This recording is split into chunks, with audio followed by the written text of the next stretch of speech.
এটা কি তোমার পকেটে কি? দেখি দেখি ভাইয়া, দেখি। নিবো না দেখি একটু ভাইয়া, বলো। শোনো তোমাকে আমি টাকা দিব, চাল ডাল দিব। শোনো ভাইয়া, শোনো একটু শোনো।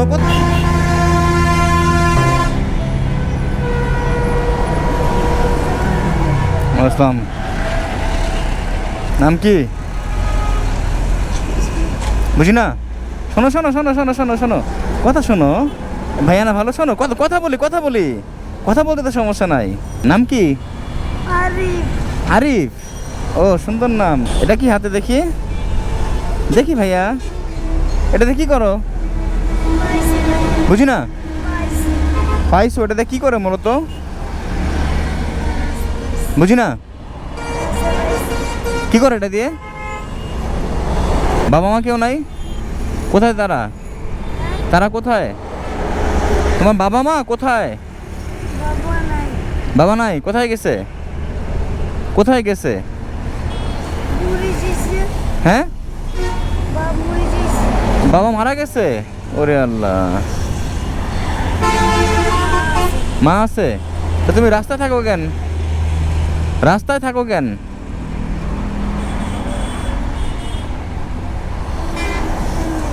এমনি বুঝি না। তোমার মা থাকতে তুমি রাস্তায় থাকো কেন, এটা বলো। তোমার মা তোমাকে থাকা অবস্থায় তোমাকে রাস্তায় রাখছে কেন? তুমি কি নিজের ইচ্ছা চলে আসছো? তো মা কোথায় তোমার? বুঝি নাই কথা। হ্যাঁ বলছি তোমার মা কোথায়? মা কোথায়? হ্যাঁ, বাসায়। তো তুমি রাস্তায় কেন? হ্যাঁ, এটা কি তোমার পকেটে কি? চাল না, ভালো কথা। দেখি একটু, দেখি ভাইয়া, দেখি। নিবো না দেখি একটু ভাইয়া, দেখি না একটু দেখি, একটু কথা বলো। শোনো তোমাকে আমি টাকা দিব, চাল ডাল দিব। শোনো ভাইয়া, কথা শোনো একটু শোনো, কথা শোনো। আসো, কিছু বলবো না, আসো। আরে পাগল ছেলে, আসো। তুমি বাচ্চা মানুষ না, তোমাকে কি বলবো আমি? মানে এমনি জানার ইচ্ছা হলো, তোমার মা কি করে বাসা, এটা বলো। বুঝি নাই। কি করে? তুমি কি রাস্তায় থাকো? তোমার মা বাসায়, তুমি রাস্তায় হ্যাঁ, বাসে। তোমার পকেটে দেখি, আমি কিছু বলবো না, দিয়ে দিব তোমাকে, কথা দিলাম, এই যে প্রমিস দিলাম, বললাম দিয়ে দিব। শোনো না ভাইয়া, একটু শোনো। এই যে আবার শোনো, দেখি একটু কথা বলি তোমার সাথে। আসো কথা বলি তোমার সাথে। এই রে পাগল, এই যে তোমাকে বুকে নিলাম না, এই যে বুকে নিচ্ছি তোমাকে। শোনো, দেখাও একটু ভাইয়াকে। এটা কি ভাইয়া? এটা দিয়ে দিও। আমি নিব না, সত্যি নিব না। মানে জিনিসটা কি আমি জানতে ইচ্ছুক আর কি। হ্যাঁ, ডেন্ডি। এটাতে কি করে? খায়? খেলে কি হয়?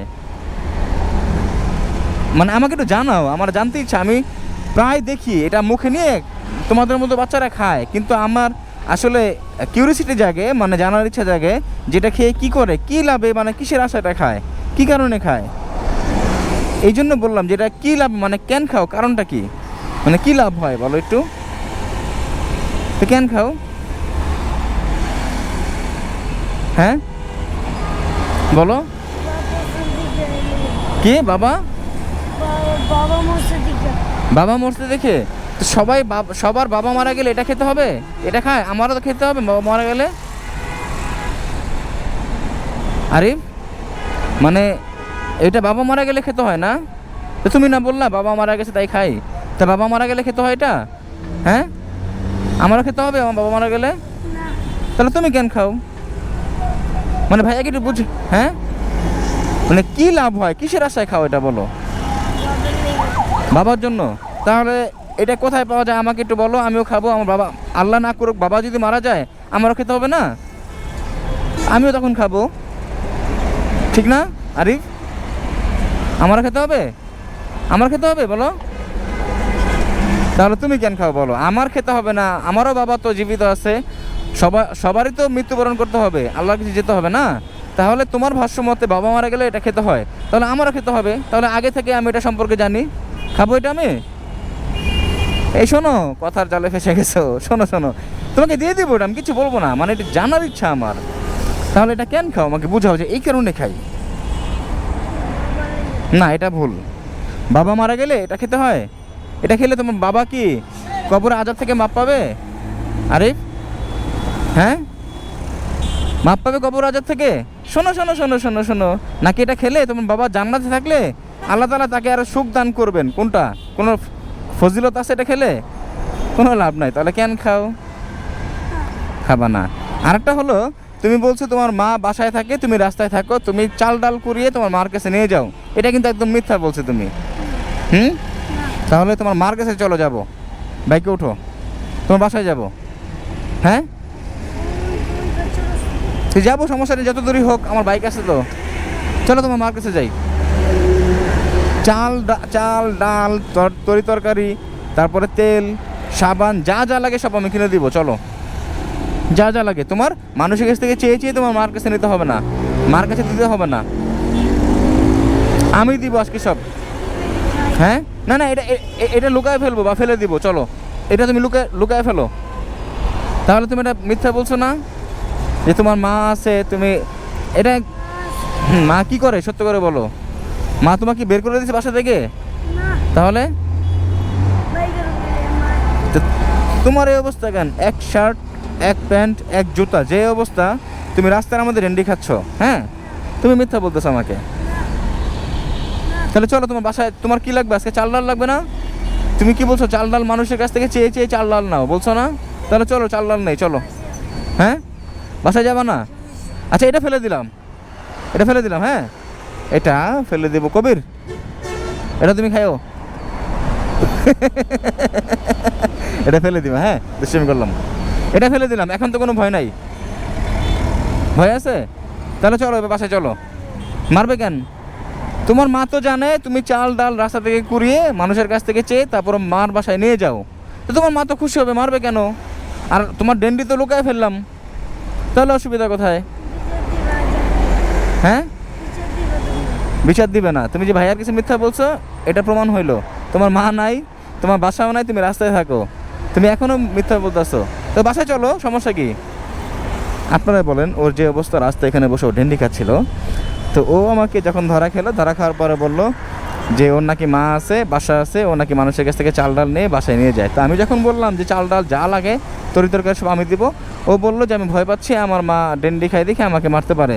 তা আমি বললাম ডেন্ডি আমি লুকায় ফেলবো, কোনো অসুবিধা নাই, তাও আমি চাল ডাল দেবো, তাও ও রাজি হচ্ছে না। তার মানে ও আসলে আমার সাথে সম্পূর্ণ মিথ্যা বলতেছে। আর ও একটা বাচ্চা মানুষ, ও নিজের অজান্তে ও এই বয়সে কী করতেছে না করতেছে ওর মাথায় বুঝে আসতেছে না, ওর কোনো দোষ দেবো না। অবশ্যই এই ব্যাকগ্রাউন্ডে ওর বাবা বা মা, মানে রাস্তার অধিকাংশ যে সন্তানরা থাকে বা রাস্তায় যারা এরকম টোকাই টাইপের যে ছেলে, আমরা যাকে আমাদের ভাষ্য মতো টোকাই বলি, রাস্তায় যারা অনাথ থাকে, এতিম থাকে, তাদের প্রত্যেক জনের ব্যাকগ্রাউন্ডে দেখবেন কিছু না কিছু সমস্যা আছে। নয় বাবা, নয় মা, নয় বাবা মারা যাওয়ার পরে মা আর একটা বিয়ে করছে, ছেলেকে তাড়িয়ে দিয়েছে, বা মা মারা যাওয়ার পরে বাবা আর একটা বিয়ে করছে, বা উভয় পক্ষে বাবা মা দুজনেই আলাদা আলাদা করে বিয়ে করে তাদের সন্তানকে এতিম করে দিচ্ছে। আর সন্তানের নেক্সট ভবিষ্যৎ হলো এই রাস্তা। তো সন্তানের কোনো দোষ নাই, দোষ হলো বাবা মার। আর ওর আসলে যে বয়স, এই বয়সে ও নিজেও বুঝতেছে না ও ভালো কাজ করতেছে না খারাপ কাজ করতেছে, এইটার ভবিষ্যৎ কী হবে, ভবিষ্যতে ও যা করতেছে বর্তমানে এটার ভবিষ্যৎ ফলাফল কী হবে সে নিজেও বুঝতেছে না। আর এটার দোষ সম্পূর্ণ ওর বাবা মা, আমি যেটা বলবো। শুধু ওর না, আরিফ না, এরকম আরিফের মতো হাজারো আরিফ আছে রাস্তাঘাটের মধ্যে যাদের ভবিষ্যৎ অন্ধকার করে ওদের বাবা মা নিজেরাই দায়ী না আরিফ? তো মিথ্যা বললা কেন? তো সকালে খাইছো কিছু? দুপুর হয়ে গেছে, কিছু খাইছো? দুপুরে খাবা কিছু? তো চলো বাইকে ওঠো, খাবা কিছু, ভাত খাবা? আশেপাশে হোটেল আছে আরিফ, কোথাও খাবার হোটেল? কোথায়? সামনে আরও আছে সম্ভবত, শনি একটার দিকে আছে। তাহলে বাইকে ওঠো, অসুবিধা নেই, ওঠো, সমস্যা নাই। তাহলে তুমি এখানে থাকবো, আমি খাবার কিনে দিই তোমাকে। তাহলে এটা আমাকে দিয়ে দাও, আমি কথা দিলাম ভাইয়া, এই যে প্রমিস দিলাম, কসম, তোমাকে আমি খাবার কিনে দিব এখনই ওই পার থেকে, তুমি এটা আমার কাছে দাও। এটা তুমি কি করবা বলো? এটা কত টাকা বিক্রি করবা? 50 টাকা আমি দিয়ে দেই, আমার কাছে বিক্রি করো, দাও। আর তোমাকে ভাইয়া এদিকে আসো, ভাইয়া এদিকে আসো, ভাইয়াকে বিশ্বাস করছো না? ভাইয়া কসম দিচ্ছি না, আমি তোমাকে ঠিক এখানে দাঁড়াবা, 5 মিনিটের মধ্যে আমি গাড়িটা ঘুরে আসতে যতক্ষণ লাগে, কিন্তু তুমি এখানে থাকবা, কোথাও যাবা না, কোথাও যাবা না কিন্তু। হ্যাঁ, আমার গাড়ি ঘোরাতে সময় লাগবে, দুপুরে খাবার আমি তোমাকে দিচ্ছি, আমরা তুমি বাইকে বসো, আরে বাইকে বসো, কোনো সমস্যা নাই, তোমাকে একবার খাওয়াই নিয়ে আসি। ধরো কবে, এটাও রাখো, এটা দিয়ে ও কাউকে আঘাত করতে পারে নিজের অজান্তে, এই কারণে রেখে দিলাম। আরে তুমি থাকো, আমি খাবার দিচ্ছি, যাবা না কিন্তু, বারবার বলতেছি, আমি আস্তে আস্তে যাবে, থাকো। বাট ও একটা লক্ষ্মী ছেলে, ও কিন্তু পরবর্তীতে আমার কথা শুনছে। অন্যান্য ওর মধ্যে যে ছেলেরা আছে ওরা কিন্তু কথা শোনে না, বা যে ডেন্ডি খাওয়া অবস্থা, এটা ওদের কিছু অমূল্য সম্পদ। এই ডেন্ডিটা অনেক কষ্ট ওরা এটা কিনে, আর এটা করে নেশা করে। এই নেশাটা যে কত খারাপ নেশা ওরা এখন বুঝতেছে না, বুঝবে ভবিষ্যতে। দেখি ওর জন্য কোনো খাবার পাই নাকি আশেপাশে। কিছু স্বপ্ন লিখেছি মনে ডায়েরিতে, মানুষ বাঁচে কিছু কিছু আশাতে, ছুটে চলা পৃথিবী। এখানেও আছে, হ্যাঁ আছে, এখানেও আছে, অসুবিধা নেই। ভাই 1 প্যাকেট তেহারি দেন তো, সমস্যা নেই, সিঙ্গেল করে তো হবে, ও এখনই খাবে। থ্যাংক ইউ ভাইয়া। ওকে দেন, ওকে দেন, আসলে কবির হাতে রাখো। আসসালামু আলাইকুম। আরে আরে রাখ দাও, রাখ দাও, রাখ দাও, দাঁড়ো দাঁড়ো, বাইক এখানে রাখি, এখানে প্রচুর ভিড়।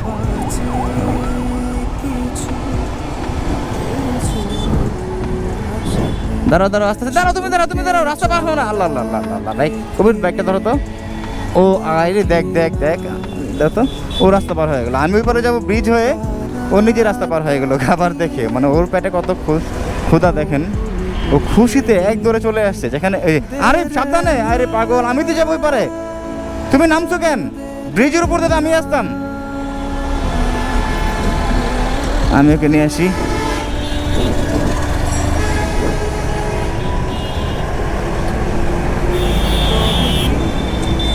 তুমি থাকো, দাঁড়াও দাঁড়াও, আরিফ দাঁড়াও, আরিফ দাঁড়াও, ওই পারে চলো, ওই পারে চলো। এইভাবে ব্রিজ ছাড়া ওঠানামা করো কেন? এপারে যাবো না? তাহলে এপারে থাকবা? এনাও ধরো, এটা কি দুপুরে খেয়ে নিবা? হ্যাঁ আরিফ, হ্যাঁ এবার সত্য করে বলো তো ভাইয়া। না চেন দিব না, না তোমার চেনের বদলে খাবার দিলাম, তুমি চেন দিয়ে কি তোমার পেট ভরবে? হ্যাঁ, চেন দিয়ে তুমি কি করবা? বিক্রি করবা? বিক্রি করে কি করবা? ওই টাকাতে কি করবা? ওই টাকাতে কি করবা? হ্যাঁ, তুমি এখনো মিথ্যা বলতেছো। চাল কিনলে চলো, আমি চাল কিনে দেবো, চলো এখনই চলো। যাবো তোমার বাসা যাবা? হ্যাঁ, না চাল কিনলে তুমি আরেকজনের কাছে চাল বিক্রি করবা, দেন তুমি আবার ডেন্ডি কিনবা, আমি জানি ভালো করেই। তোমার বাসায় চলো, চাল নিয়ে তোমার বাসায় যাবো, তোমার অসুবিধা কোথায়? হ্যাঁ আরে মিথ্যা বলো না, তুমি এই চাল মানুষের কাছ থেকে মিথ্যা বলে চাল নিয়ে তুমি এগুলা অসহায় বা গরিব মানুষের কাছে বিক্রি করে কম দামে তুমি ডেন্ডি কিনে খাও, এটা আমি ভালো করে জানি, আমি বোঝা হয়ে গেছে। তাহলে তুমি বাসায় চলো, আর মিথ্যা বলো না ভাইয়া, আর সাবধানে চলাফেরা করবা। তোমাকে বুঝ দেওয়ার মতো আমার কোনো জ্ঞান নাই, তুমি যেভাবে এই বয়সে মিথ্যা বলতেছো, যদি এটা তোমার দোষ নাই, সাবধানে থাকবা ভাইয়া। আসি। ও বারবার বলতেছে চাল কিনবে, আসলে ওর মেন টার্গেট হলো চাল কিনে মানুষের কাছে বিক্রি করবে, বিক্রি করে দেন, আল্লাহ ভয় পেলাম আমি, বিক্রি করে ওই টাকা দিয়ে ডেন্ডি কিনে খাবে, এটাই হলো মূল টার্গেট ওর। আমি যতবার বললাম হ্যাঁ চাল কিনবে, অসুবিধা নেই, তোমার বাসা আমি চাল কিনে দেই, ও যাবে না ভয়ে। আসলে ওর কোনো বাসা নেই, ও রাস্তায় থাকে। এখন আর কি বুঝ দেবো আমি? আল্লাহ মাফ করুক, ওর বাবা আমাকে বুঝদান করুক। যদিও ওর ব্যাকগ্রাউন্ডে কোনো গল্প আছে, কিছু বলার নেই আমার। আসসালামু আলাইকুম সবাইকে। কত দিন